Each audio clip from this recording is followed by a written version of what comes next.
गंत्र्य माडखोलकरांच्या अध्यक्षतेखाली 1946 साली बेळगावला भरलेल्या मराठी साहित्य संमेलनात बेळगावसह संयुक्त महाराष्ट्राचा पहिला ठराव मांडण्यात आला.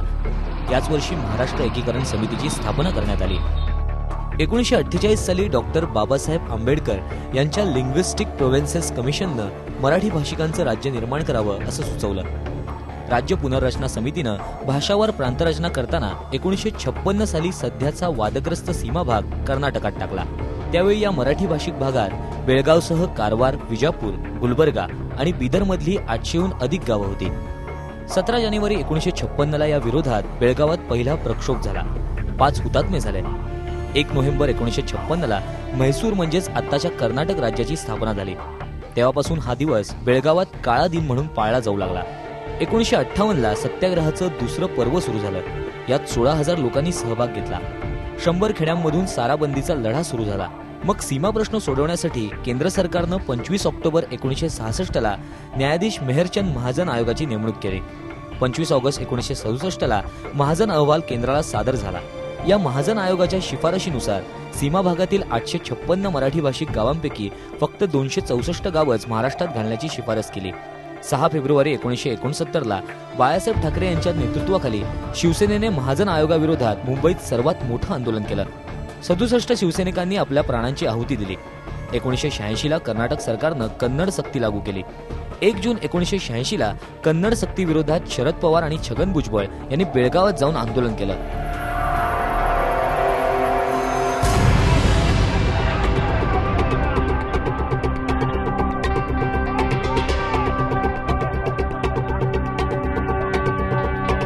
या प्रश्नाची तड लागावी म्हणून अनेक मोर्चे आणि आंदोलनं सुरूच राहिली.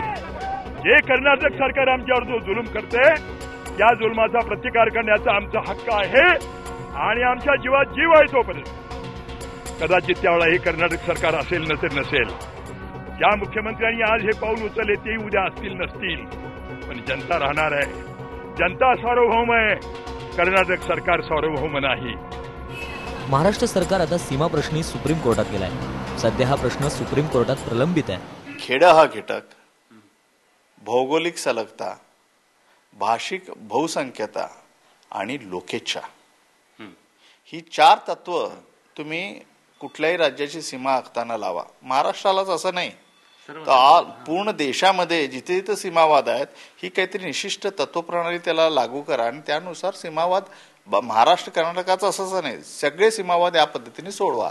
ही महाराष्ट्राची तात्विक भूमिका आणि कायदेशीर भूमिका आहे आणि हीच मागणी घेऊन आज सर्वोच्च न्यायालयात आमचा प्रश्न प्रलंबित आहे की ह्या 4 तत्वांनुसार हा प्रदेश महाराष्ट्रात जोडायला पाहिजे होता. पण राज्य पुनर्रचना मंडळाच्या कायद्याच्या कलम 7 अन्वये हा म्हैसूर राज्यात घातलेला आहे. त्यामुळे म्हैसूर राज्यात घालण्या समाविष्ट करण्याची जी कृती आहे पार्लमेंटची ही मनमानी स्वरूपाची आहे.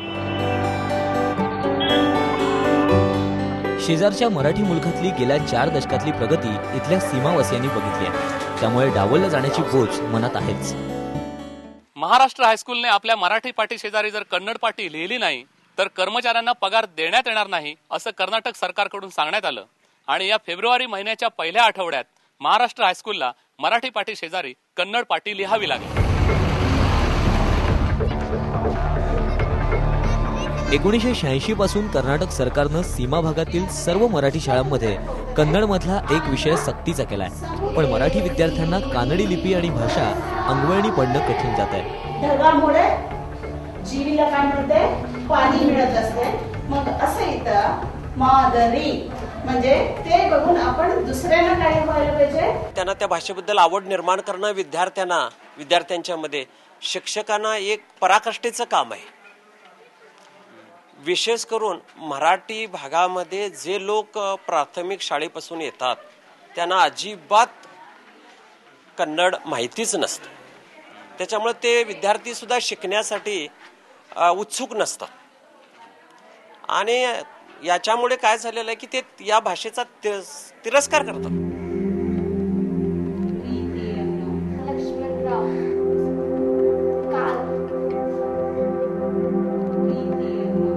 हा तिरस्कार ठरवून आलेला नाही.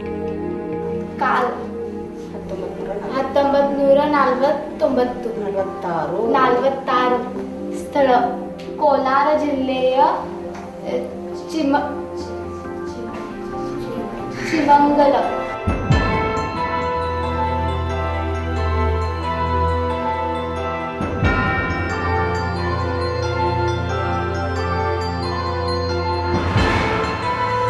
एरवी इथे मराठीसोबत कानडी ही गुण्यागोविंदाने नांदू शकली असती, पण आज तशी परिस्थिती नाही. त्याचं कारण आहे कानडीची सक्ती. पण इथली संस्कृती कानडी आणि मराठीच्या चांगल्या संबंधाचे दाखले देते. ಈಶ್ವರ ಕೃಪೆಯಿಂದ ಮತ್ತು ಭಗವತ್ಕರ ಯೋಗ್ಯ ಆಶ್ರಯದಿಂದ ಈ ಮೂರನೇ ಆವೃತ್ತಿ ಹೊರಡಿಸುವ ಸುವೇಗ ಬಂದಿರುವುದು ಇದರ योग्यतेಯ ಬಗ್ಗೆ पुन्हा ಹೇಳತಕ್ಕ ಅವಶ್यकತೆ ಇಲ್ಲ. आता तुम्ही म्हणाल हे इतकं अस्खलित कानडी मी कसं काय वाचू शकतो, तर याला कारण आहे हे पुस्तक. शके 1847 साली बेळगावात दासरा पदगळू संग्रह नावाचं छापलं गेलेलं हे पुस्तक अस्सल देवनागरी लिपीतलं आहे. यावरून आपल्याला एक कल्पना येते की या संपूर्ण भागात बोलीभाषा जरी कानडी असली तरी सुद्धा इथली लिपी मात्र अस्सल देवनागरीच होती.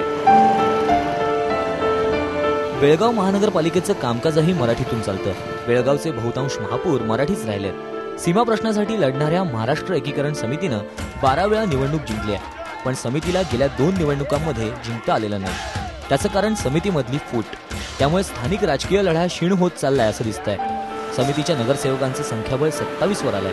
1994 पासून एकीकरण समितीला बेळगावची आमदारकीही मिळवता आलेली नाही. आज जरा फाटाफूट झाल्यासारखं वाटतंय, जरा मरगळ आल्यासारखी वाटते, पण ती खरी नव्हे. आज सर्वसामान्य जनतेला हे 2 गट मान्य नाही आहेत. सर्वसामान्य जनता म्हणते की आपण फक्त सारे एक आहोत आणि तुम्ही सर्वांनी एक होऊनच हा लढा लढला पाहिजे.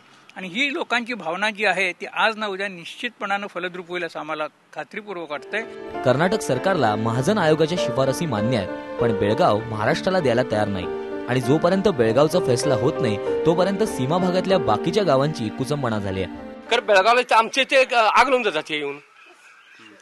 खरं मराठी ते महाराष्ट्र लिडरांनी आमच्या बेळगावला आग लावलेले आहेत. मी म्हणतो अगर हा प्रश्न नाही सुटला तर या महाराष्ट्र लिडरनं शूट करायला पाहिजे म्हणतो मी. महाराष्ट्राच्या कॅबिनेटनी केलं पाहिजे, खासदारांनी केलं पाहिजे. एक थोबाडीत मारला तर बिहारचे खासदार एकत्र येतात. इथे तर आम्ही डोके फोडून घेतो, रक्त सांडतो, आम्हाला काय किंमत नाही. हे काय चाललंय? काय निवडणुकीत कोण यांना पाडवत नाही खासदारांना की ह्या प्रश्नावरती निवडणूक होत नाही. खरं बॅटलफील्ड हे महाराष्ट्रात झालं पाहिजे. सीमा प्रश्न सुटावा म्हणून केंद्र सरकारवर दबाव आणण्यात महाराष्ट्र सुरुवातीपासूनच कमी पडलाय. लोकसभा निवडणुकात तोंडावर असताना बेळगाव प्रश्नी महाराष्ट्रातले सर्वपक्षीय नेते एकत्र आलेत. दिल्लीत केंद्राकडे निवेदन देण्यात आलंय. चर्चाही झाली आहे. ते बेळगाव हे कर्नाटकचं कायमस्वरूपी आहेच हे सिद्ध करण्यासाठी तिथे विधानसभा बांधण्याचं काम किंवा विधानसभेचं अधिवेशन घेण्याचं काम सुरू आहे. आणि त्यामुळे या बाबतीमध्ये तिथल्या लोकांचा जो आहे अधिक मोठ्या प्रमाणात उठाव होतो आहे. आणि या सगळ्या गोष्टींना कुठेतरी थांबवलं पाहिजे. बेळगावचा प्रश्न मार्गी लागेपर्यंत केंद्रशासित प्रदेश म्हणून जाहीर करावा अशी मागणी करण्यात आली आहे. गृहमंत्री चिदंबरम यांनी असं आश्वासन दिलेलं आहे की जोपर्यंत सर्व केस सर्वोच्च न्यायालयात पडू नये तोपर्यंत तरी नवीन कोणताही प्रकार असा होता कामा नये की ज्यामुळे तिथल्या मराठी भाषिकांना त्रास होईल. कर्नाटक सरकारने ही खबरदारी घ्यावी अशा प्रकारची इच्छा त्यांनी व्यक्त केली. त्याप्रमाणे ते या संबंधात कर्नाटकच्या मुख्यमंत्र्यांबरोबर बोलतील आणि मार्ग काढतील. पण ज्या कर्नाटक सरकारने सीमावासियांना वेठीला धरलंय त्याबद्दल बोलायला खुद्द त्याच पक्षाचे नेते तयार नाहीयेत. 50 वर्ष झाली हा प्रश्न तसाच लोंबकळत राहण्याने दोन्ही राज्यामध्ये विनाकारण अस्वस्थता तयार होते. शेवटी एकाच देशाचे 2 राज्य आहेत. ही काही 2 भारत पाकिस्तान शत्रुराष्ट्र नाहीत आणि म्हणून ही राज्य आहेत. त्यामुळे त्यांच्यातले जे सीमा विवाद आहेत असे आणखी अन्य विवाद आहेत हे लवकरात लवकर सुटले पाहिजेत. म्हणजे मग त्या भागामधली अस्वस्थता संपेल. महाराष्ट्रात भाजपाशी युती असणाऱ्या शिवसेनेने बेळगावात जाऊन डरकाळी फोडली खरी की इथं मला शिवसेना प्रमुखांनी पाठवलंय, उद्धवजींनी पाठवलंय आणि मला आपल्याला सांगायला सांगितलंय की या ठिकाणी माझ्या मराठी माणसाला बलात्कार द्याल, मराठी माणसाला उद्ध्वस्त करण्याचा प्रयत्न कराल तर यापुढे शिवसेना भाजपा जी दोस्ती जी मैत्री आहे महाराष्ट्रामध्ये ते आम्ही तोडून टाकल्याशिवाय राहणार नाही.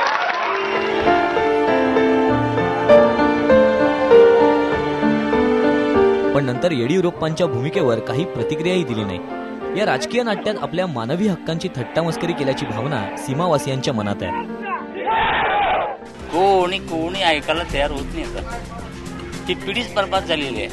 फक्त पैसा, जो पैसा देईल त्याचा विषय.